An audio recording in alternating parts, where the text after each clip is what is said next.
All right, welcome to today's class. So today we're going to talk about time travel and free will. How many of you have seen Back to the Future? Oh, excellent. I was worried that maybe I had been trapped in the 80s and wouldn't be able to give my example properly. Okay, so I want to start by talking about Back to the Future, because Back to the Future is an excellent example of an inconsistent time travel story. And I'm going to tell you guys why. So here's what happens in the movie very, very roughly. So at the start of the movie, we're told about this guy, George McFly, who leads a horrible life. So in particular, nobody respects him. Like, he has a horrible boss and so forth. And then his son, Marty, gets into a time machine and travels to the past. And as they put it in the movie, he interferes. So all sorts of weird things happen, including that Marty's mom gets a crush on him. And he's, as the movie portrays it, he's in danger of never being born for that reason. But anyway, he befriends his own father and gives him courage. And then Marty comes back to the future and finds that his dad is respected by everyone. And in fact, the guy who was his horrible boss now works for him, or something like that. Now, here is why the movie is inconsistent. Because there's a particular time in 1985, I forget the exact date, such that at the beginning of the movie, we're told that in 1985,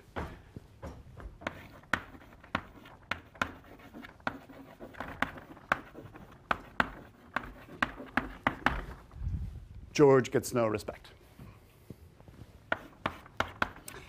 And then, towards the end of the film, we're told of this same time,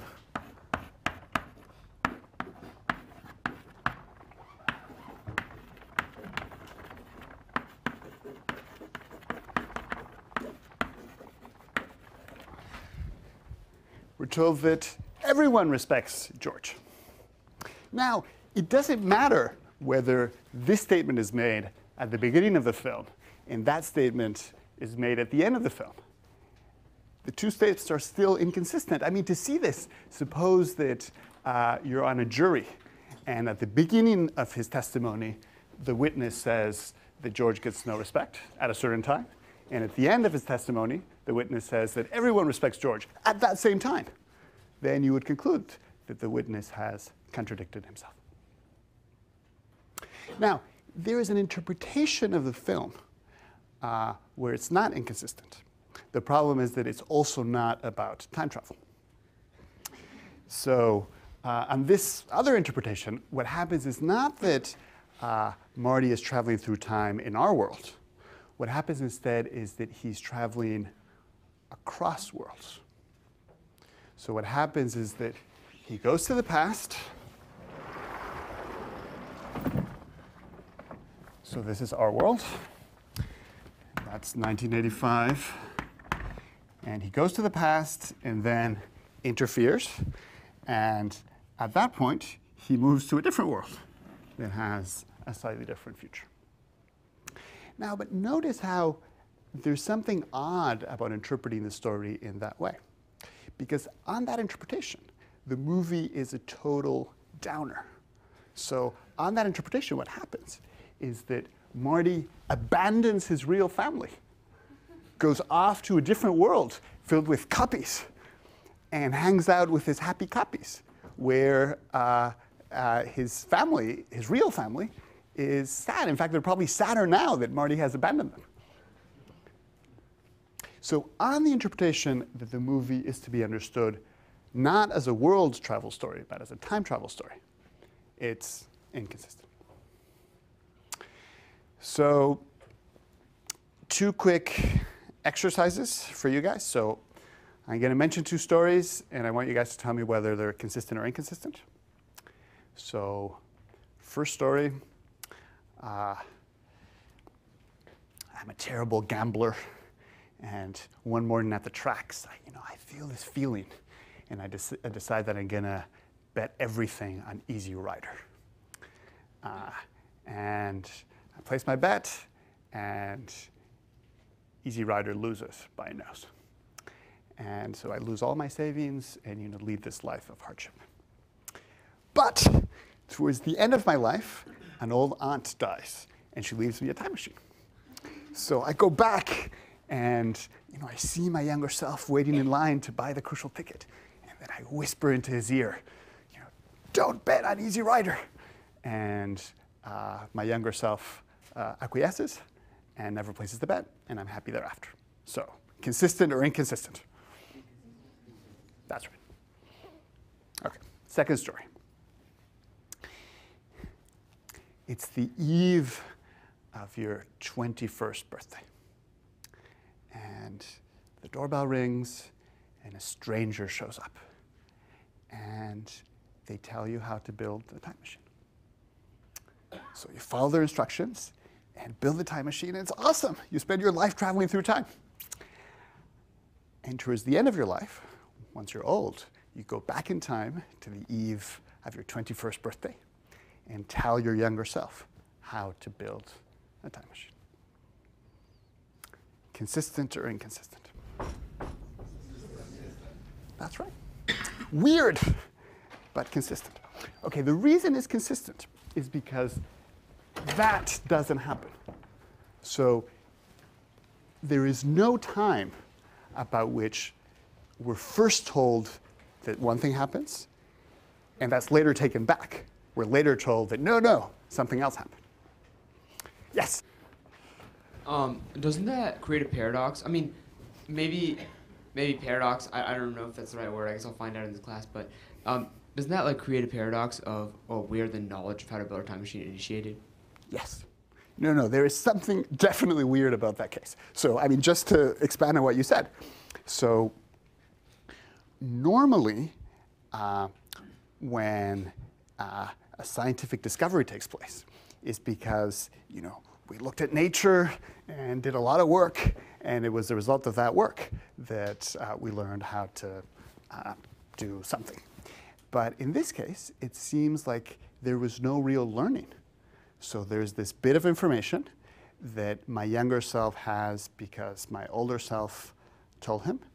And the only reason my older self has it in the first place is because he remembers it from his younger years when he himself gave him the information. So there's something weird about it. Another way of seeing what's weird about it is that there's something that causes itself.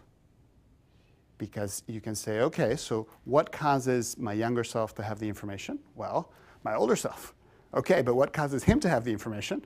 Well, the fact that my younger self had it. So there's a loop. So there's something very weird, and certainly something that doesn't seem physically possible. But it's not inconsistent because it doesn't entail a contradiction. So that brings us to something which is very important. One thing we're not doing today is exploring the issue of whether time travel is physically possible. So the question is not whether there's a solution to Einstein's equations that permits time travel. What we're discussing is, as it were, the concept of time travel. So we want to know is whether the concept itself allows for coherent reasoning. The kind of case that you bring up is important because it shows that even if the concept itself turns out to be consistent, there might be some weirdness associated with it, and maybe that's weirdness that gets in the way with a physical theory that makes room for time travel. So it's an important conclusion. It's a valuable lesson. Yes. Yeah, I'm not really sure how to phrase this. It seems weird, but back to the Future example, I feel like it might be okay to say what is true at 1985 changes. So it's not the case that both in 1985 George gets respect and George doesn't get respect. It's that I'm going to use the word time, which is the wrong word to use, but it's like in 1985, George gets no respect, and then later in time, that fact changes, and so they're no longer both true. It's just like, I suppose at the end of the movie, everyone's memories change or something like that. But yeah. Love that question. I love that question, and I think that the fact that you weren't sure what words to use to describe it is important, because I think that in order to give that kind of answer, one would in effect need two different notions of time. So one would need a first notion of time that's the one that this line represents, and that's like ordinary time. And then you would have to have something like super time. And then maybe what happens is that, so maybe we represent super time this way. So as super time progresses, what the timeline is like changes. So I agree. I think that is a different way of thinking of it. So had I been more careful, I would have said that in order to interpret the story consistently, it has to be a story about time travel as opposed to world travel. And also, it has to presuppose that there is a single notion of time. Now, it's hard to know what to think of the idea that supertime exists. I mean, one thing to point out is that if there is such a thing as supertime, then ordinary folk like ourselves never witness it in any way, because the experience that we have of time corresponds to traveling in this direction. So it would seem to be this additional posit that goes beyond what we have direct evidence for. But I think that's a very good point. Okay. So let me now tell you about the grandfather paradox. And again, we want to find out whether there is an inconsistency there or whether it's just weird. Okay, so this is a grandfather paradox. Consider Bruno. Bruno really hates his grandfather. I think he really hates him. And for good reason, because his grandfather was a horrible man.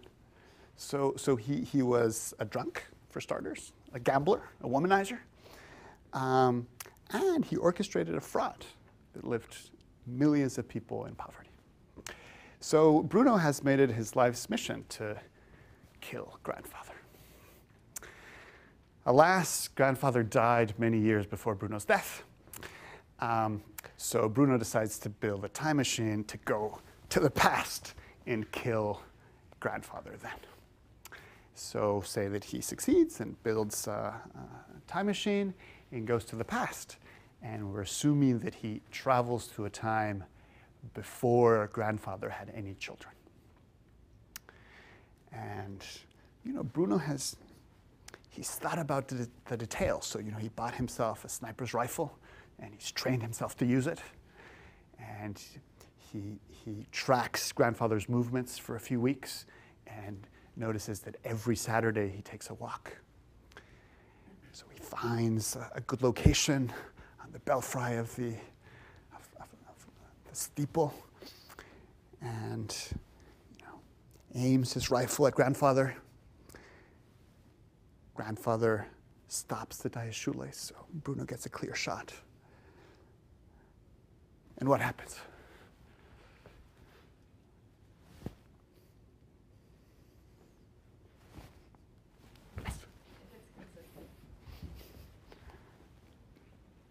In order for it to be consistent, he has to miss, right? Correct. In order for it to be consistent, he has to miss. Because otherwise, we would just have a version of that. I would have told you at the beginning of my narrative that grandfather was a grandfather and therefore that he lived long enough to have children. And then later in the narrative, I'm telling you that before he had children, someone killed him. I mean, admittedly, I'm assuming that weird things don't happen, so I'm assuming that it doesn't happen that he revives or that a DNA sample was taken and that was used to absent things like those. You're absolutely right. The story would be inconsistent. So it follows from what I've said that Bruno is going to miss. And what's weird is that we've been given no reason for explaining why he might miss. So, I said that he has a super rifle and that, he has a clear shot and he's trained himself to use the rifle. So why is he going to miss?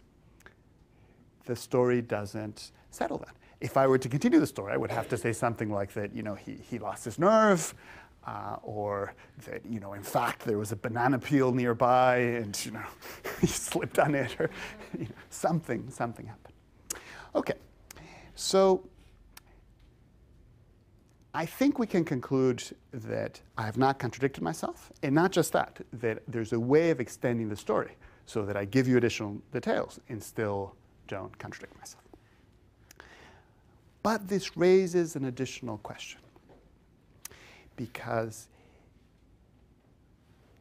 it's natural to think that on pain of contradiction, Bruno had to miss. He couldn't have killed grandfather. So I'm going to write that down.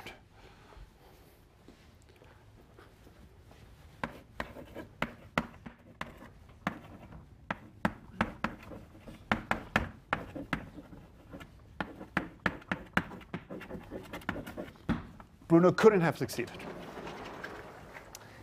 One second. But if he couldn't have succeeded, then one might think that Bruno was not free, because it's natural to assume that you only acted freely if you could have done otherwise. Okay. Would it be reasonable to say that he already failed, so asking for a reason why he failed isn't as relevant? I think you're right. So I think that, so for example, here's a way of spelling out your point. Suppose that as part of his research, Bruno had read the local news reports. So then he would have known that there was an assassination attempt on grandfather and that it failed. So even before starting, Bruno knows how it's going to turn up. In fact, that reminds me of something that I was hoping to tell you guys about. Do people know about the Time Travelers Convention that was held at MIT in 2005? Oh, the coolest things in the universe. So for people who don't know, the way it worked is that some East Campus people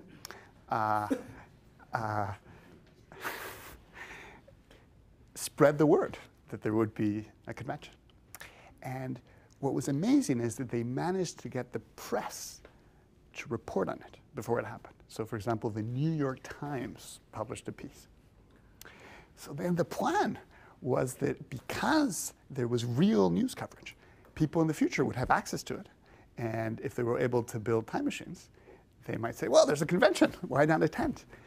And it would be awesome, because if they show up, I mean, not just someone from the future, but they could teach us how to build time machines.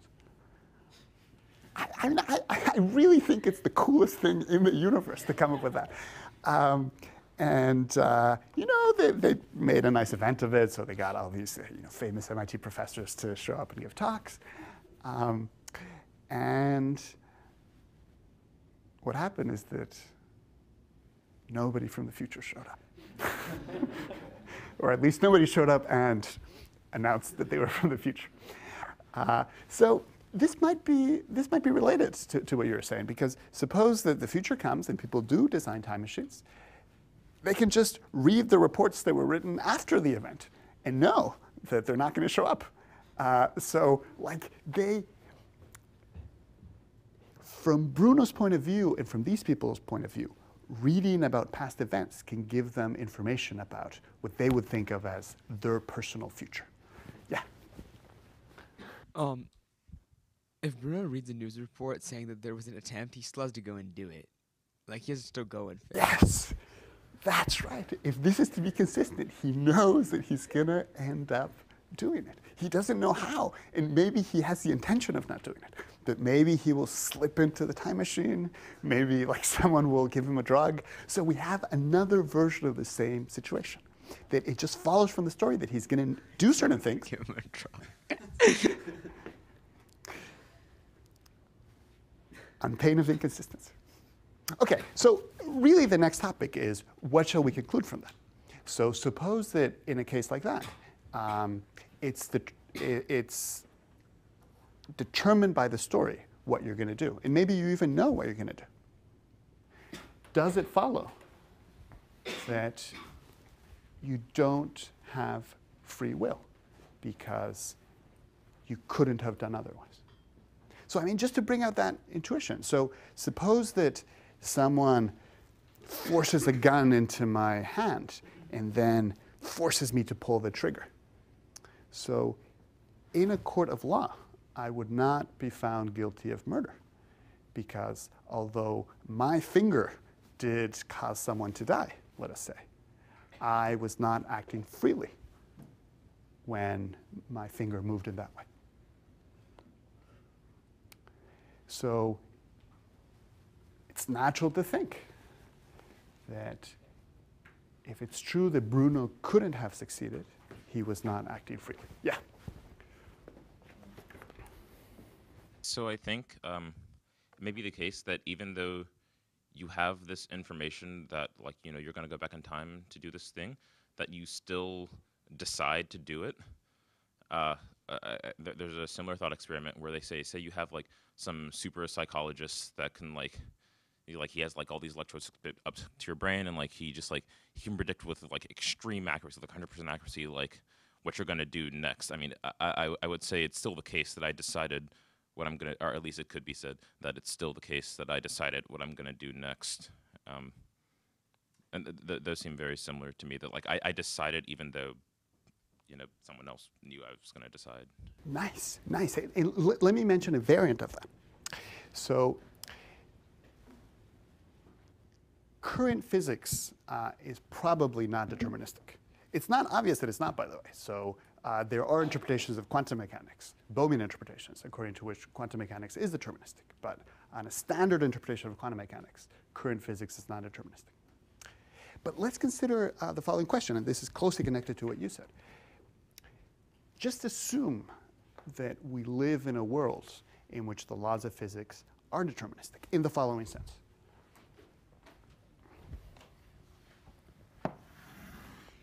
If you were to have full information about the state of the world at a particular time, then you could use the laws to generate perfect predictions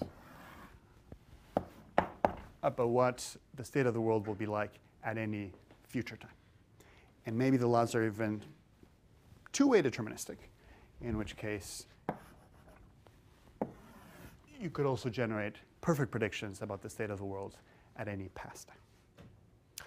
So here is a question. If we live in such a world, does that mean that there is no free will? So someone equipped with enough information knows exactly what's going to happen.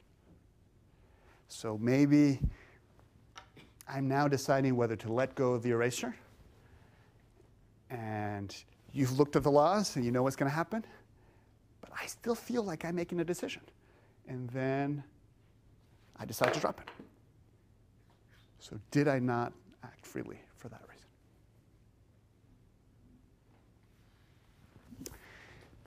Do you want to? Yeah, sure. I think we need a more refined definition of free will to continue talking about this. I totally agree. So let me tell you, well, this is in fact a tricky issue because here's what would be nice.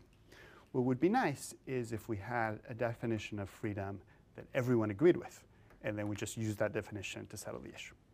But this is a philosophy class, so things are going to be more complicated. Let me start with a preliminary definition, and let's see let's go with that one to see what happens. But it turns out that that's the definition that's going to be contested. Okay, so here's the preliminary definition.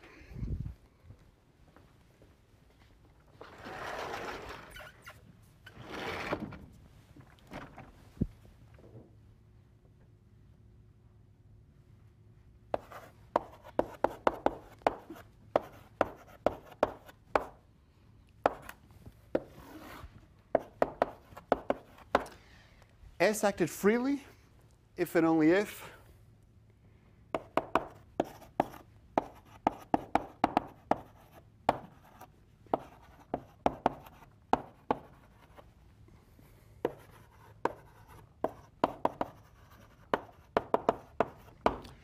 In so acting, he could have done otherwise. So let's work with that definition. Then in a deterministic world, there is a sense of could whereby nobody could have done anything different. The sense of could is one in which you leave fixed the initial conditions of the universe and the laws. So there is no way for the world to be in which the same initial conditions obtain, the same laws obtain, and you do something different. So if that's the sense of could that you bring into this definition, then there is no free will. Yeah? Just an interesting corollary to that is if you went with that assumption that like you could do something else, then you have to assume that time is being created like afresh. Because if it's already happened in the future, then it's not exactly free choice because you could not have done otherwise. So you'd have to define time in such a way that nothing has happened until it has been experienced in the present. Yeah, no, you're right. You're right. Something like we would get something very, very yucky, wouldn't we, if we don't modify something. Now, here is an example that has convinced me that, in fact, this principle is not a problem. That we can respect this principle and say that we acted freely, even in a deterministic world. And we can say that Bruno acted freely. So consider this example.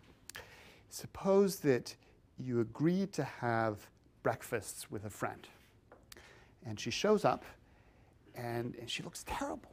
And you say, what happened to you? And she says, I had an awful night. At one point I had decided that I was going to commit suicide. And then her phone rings and she takes the call and you're left wondering, well, did she commit suicide? Well, of course not. It's not that it follows from what she said, but you can see her right there. So you have information about the future with respect to her story. So you know that she didn't succeed. But does it follow that your friend didn't act freely when she decided not to go through? Of course not. Of course not. Because what you know is that she won't commit suicide. Nothing so far tells us that she couldn't have. So here, by analogy, is a way of thinking about the laws. You can think about the laws as predictors. You can think about the laws as just issuing predictions of what's going to happen in the future on the basis of what's happened in the past. But as in the case of the friend, someone who's equipped with the laws is someone who has information about what will happen. But that is not to say that they have information about what must happen. It's not to say that they know what could be decided by an agent or what could be the result of an agent's actions. It's just that by deploying the rules, they happen to have a perfect magic ball that allows them to know exactly how things are going to turn out. Yeah. So I'm not sure I agree with that, because if you're assuming that everyone's brains operate under the deterministic laws of physics, and then you can know not only what will happen, but why it will happen and why people will choose to do things. And so it seems like you have complete knowledge about the future.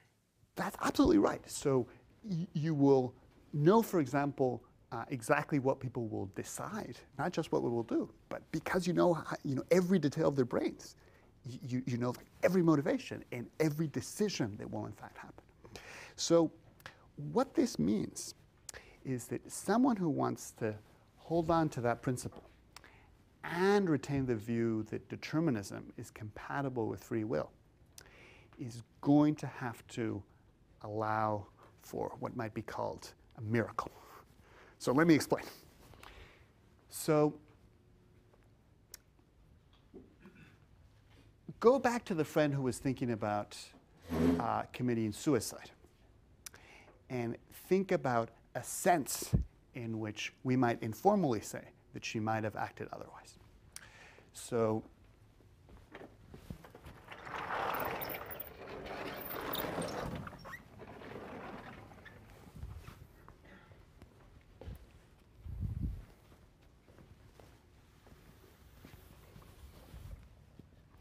what actually happens is that she's feeling really sad.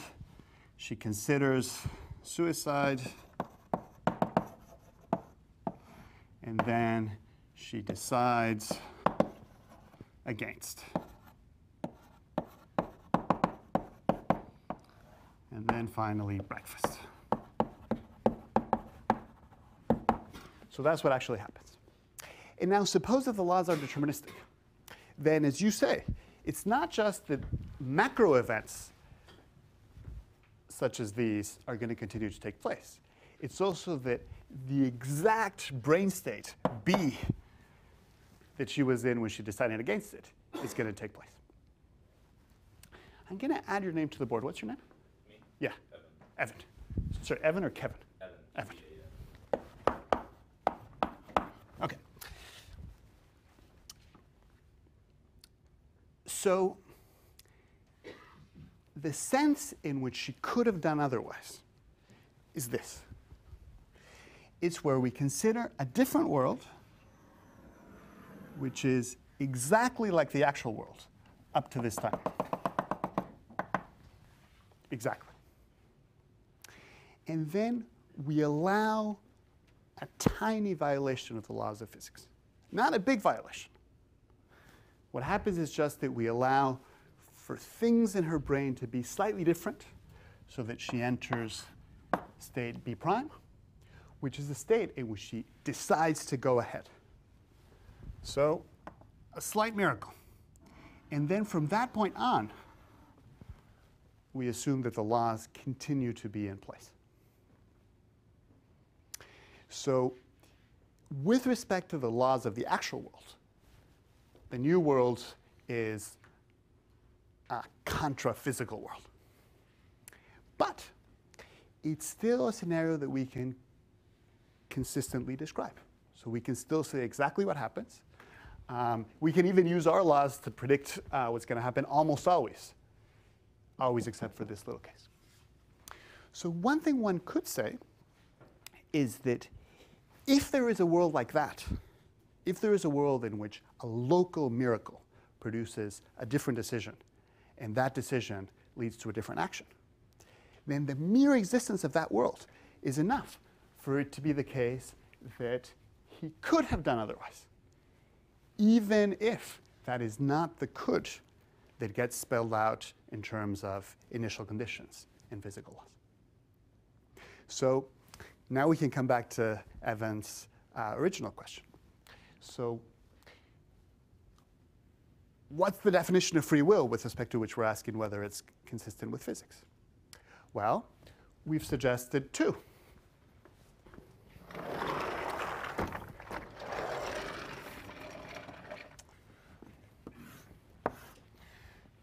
On the one hand, we have the physical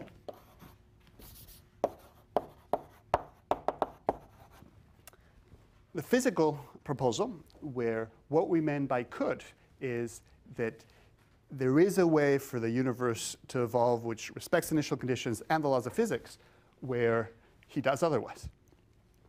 Given that definition, there is no free will. Now, here's another definition.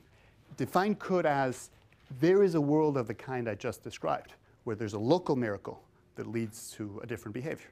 So let me call that, I'm just going to call it psychological possibility.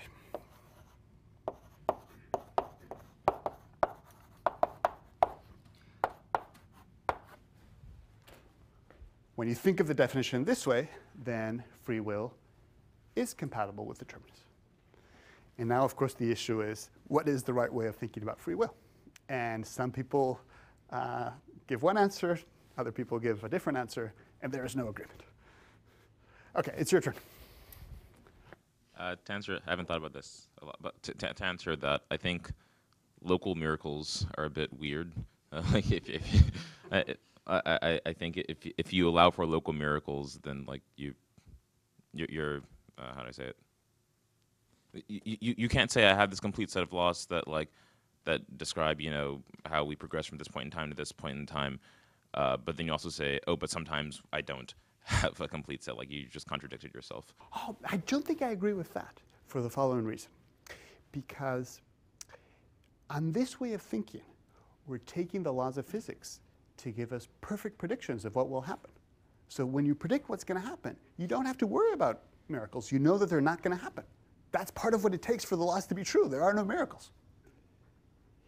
It's just that we don't take that to immediately settle the question of whether, say, our friend could have done otherwise. Because that's a question that just lives in a different realm. In order to answer that question, we need to know what would have happened had certain tiny miracles taken place. So the law tells us that she won't do otherwise. It's just that maybe she could have had there been a little miracle.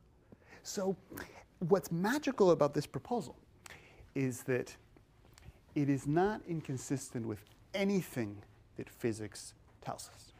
Really, this is all an exercise in finding the right way of thinking about free will. Now, here's my sense of how this debate plays out. I think that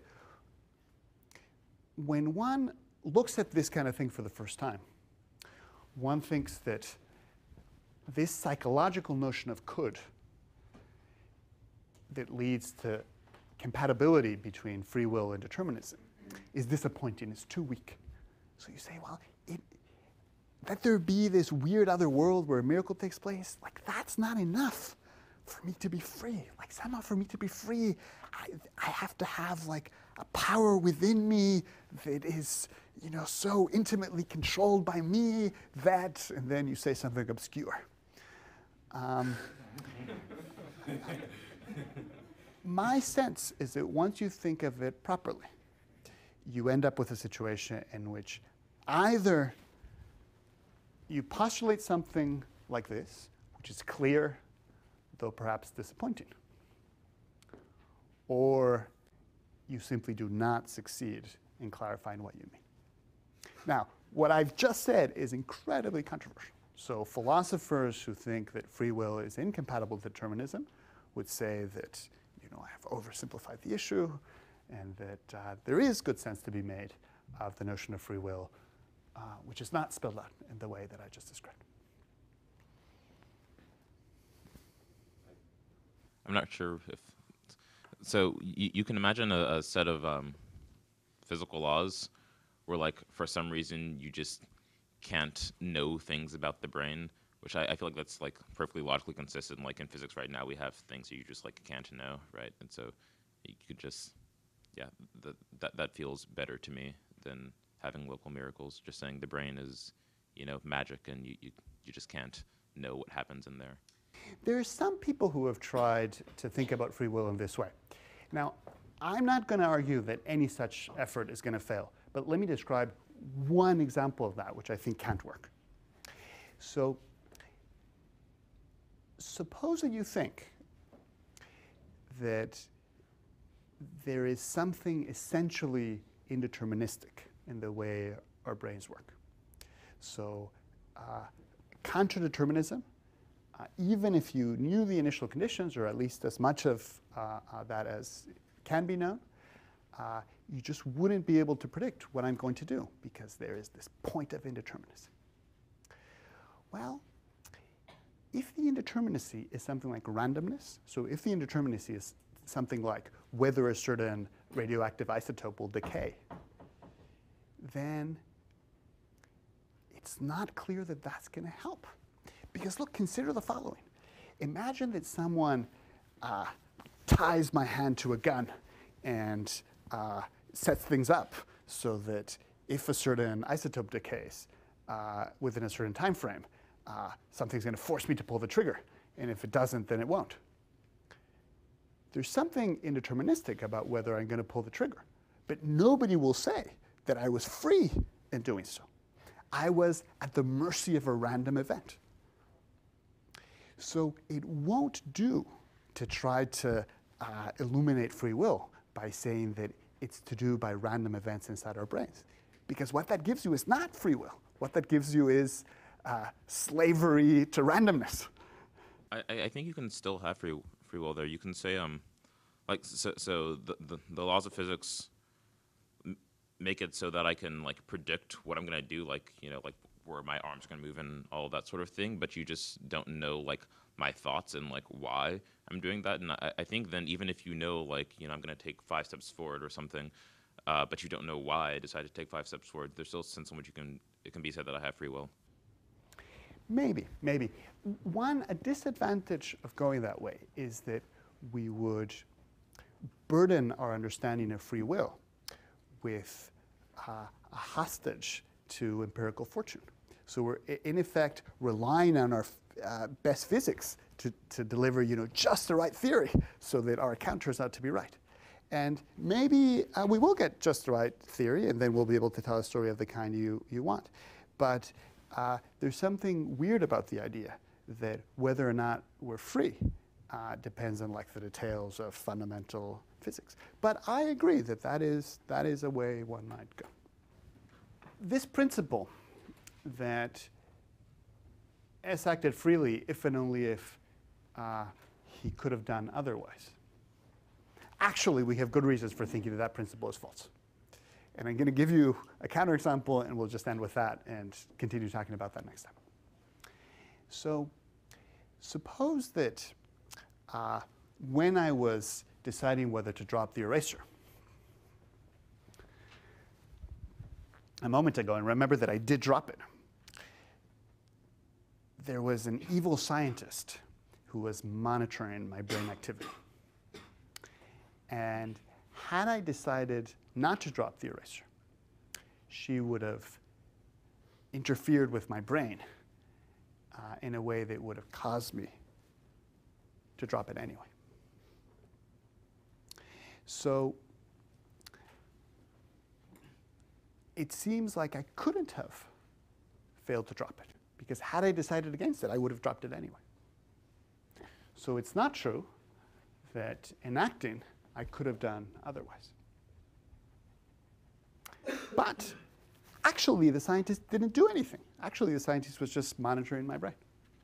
So if I was free in the original case, I would have been free in this case too, because just monitoring what someone does, one would think, doesn't interfere with their freedom. So even the basic thing that we thought we could say about free will, even that seems not to be true. So the lesson of all this is that the situation is all a mess, and we're going to have to continue talking about it next time.